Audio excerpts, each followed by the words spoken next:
بسم اللہ الرحمن الرحیم یا ایہا الذین آمنوا لا تقدموا بین یدی اللہ ورسولہ واتقوا اللہ ان اللہ سمیع علیم۔ اے لوگو جو ایمان لائے ہو، اللہ اور اس کے رسول سے آگے مت بڑھو، اللہ تعالیٰ سے ڈرو، بے شک اللہ سننے والا اور جاننے والا ہے۔ حضرات،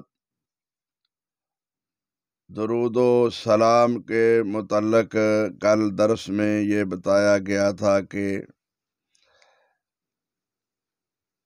سنت رسول صلی اللہ علیہ وسلم کے مطابق الفاظ ہوں، وقت ہوں، طریقہ ہو تو پھر سنت پہ عمل ہوگا۔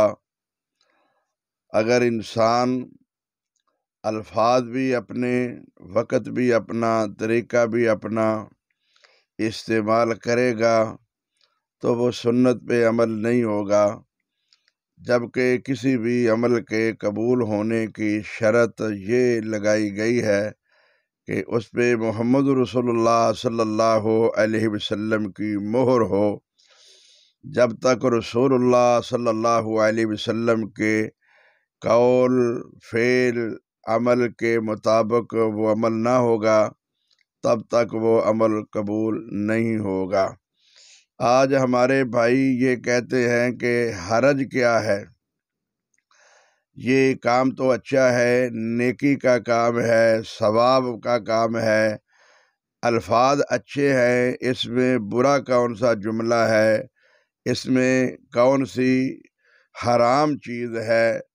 حلال چیز کے حلال الفاظ، حلال وقت میں یہ عبادت کے افعال و اعمال ہے، یہ چیزیں نیک ہیں، اچھی ہیں، اسلامی ہیں، دینی ہیں، الفاظ اچھے ہیں، قرآن و حدیث کی ہی باتیں ہیں، اس لیے ان کے زیادہ کرنے میں کوئی حرج نہیں ہے۔ عوام یہ بات کہے تو اور بات ہے، بڑے بڑے علماء، بڑے بڑے اپنے آپ کو مفسر، مدبر، محقق، عالم، شیخ الحدیث، علامہ کہلان والے بھی کہتے ہیں اور اپنی کتابوں میں بھی لکھتے ہیں، اور وہ یہ کہتے ہیں کہ ایک بدعت حسنہ ہے، ایک بدعت سیاہ ہے، لہذا یہ بدعت حسنہ ہے تو بدعت حسنہ میں کوئی حرج نہیں ہے۔ حالانکہ قرآن و حدیث میں بدعت حسنہ کا کوئی تصور ہی نہیں ہے۔ نبی کریم صلی اللہ علیہ وسلم نے فرمایا کل بدعت ضلالہ، ہر بدعت گمراہی ہے۔ اسلام میں بدعت حسنہ کا کوئی تصور نہیں ہے، کتنا بھی اچھا عمل ہو وہ بدعت ہی ہے، اور ہر بدعت گمراہی ہے، اور گمراہی جہنم میں لے جانے والی ہے۔ حدیث صحیح بخاری، مسلم، دیگر کتب حدیث میں ہے کہ رسول اللہ صلی اللہ علیہ وسلم کے گھر آپ کی ازواج سے مسئلہ پوچھنے کے لیے 3 آدمی تشریف لائے۔ انہوں نے نبی کریم صلی اللہ علیہ وسلم کی عبادت کے متعلق سوال کیا کہ آپ کی عبادت کیسی تھی، طریقہ کار کیا تھا؟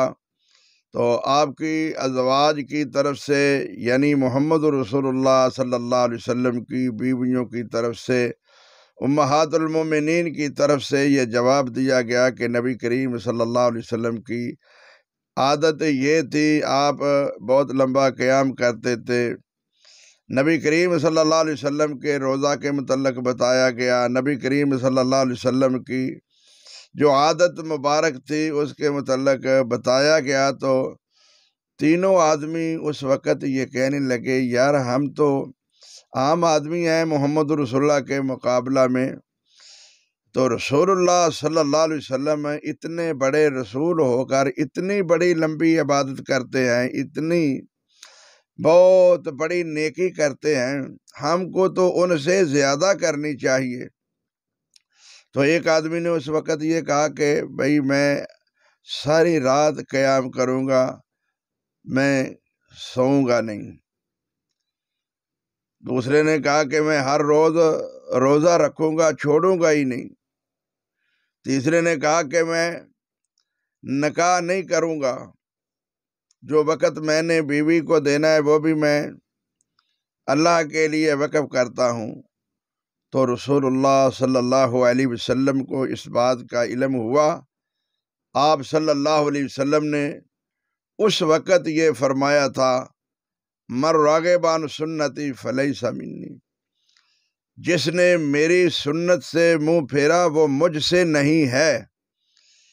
تو آپ صلی اللہ علیہ وسلم نے ان کو سمجھایا کہ میں سوتا بھی ہوں اور عبادت بھی کرتا ہوں، یعنی قیام بھی کرتا ہوں، یہ نہیں کہ ساری رات قیام ہی کرتا رہوں۔ بیوی کا بھی حق ہے، آنکھ کا بھی حق ہے، مہمان کا بھی حق ہے، اور آپ نے یہ بھی فرمایا کہ میں روزہ رکھتا بھی ہوں، چھوڑتا بھی ہوں، میں نے نکاح بھی کیے ہیں۔ تو آپ صلی اللہ علیہ وسلم کے اس فرمان سے یہ ثابت ہو رہا ہے کہ آپ فرما رہے ہیں کہ جس نے میری سنت سے منہ پھیرا، مر راغب عن سنتی فلیس منی، جس نے میری سنت سے منہ پھیرا وہ مجھ سے نہیں۔ کیا مطلب ہے کہ وہ میرے دین سے، میرے اسلام سے خارج ہے، ہم سے ہے ہی نہیں ہے۔ اس کا یہ مطلب تو نہیں ہے کہ وہ میری اولاد میں سے نہیں ہے، میرے خاندان میں سے نہیں ہے۔ قرآن کریم میں بھی اس بات کی بڑی وضاحت فرمائی گئی ہے۔ اللہ تعالیٰ فرماتا ہے، یا ایھا الذین آمنوا ادخلوا فی السلم کافہ، اے ایمان والو اسلام کے اندر پورے کے پورے داخل ہو جاؤ۔ ولا تتبعوا خطوات الشیطان، شیطان کے قدموں کی پیروی مت کرنا۔ انہ لکم عدو مبین، وہ تمہارے لیے کھلا دشمن ہے۔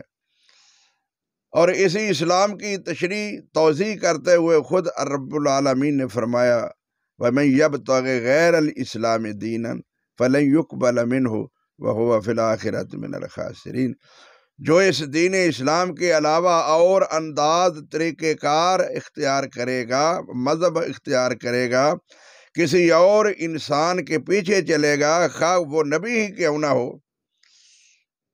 وَمَن يَبْتَغِ غَيْرَ الْإِسْلَامِ دِينًا، جو غیر اسلام کے علاوہ کوئی دین مذہب اختیار کرے گا، یہود و نصارہ کا، یا کوئی دین اسلام کے علاوہ حنفی، شافعی، مذہبی دیگر معاملات میں الجھ جائے گا اسلام کے علاوہ، تو فرمایا اس کی کوئی نیکی قابل قبول نہیں ہوگی۔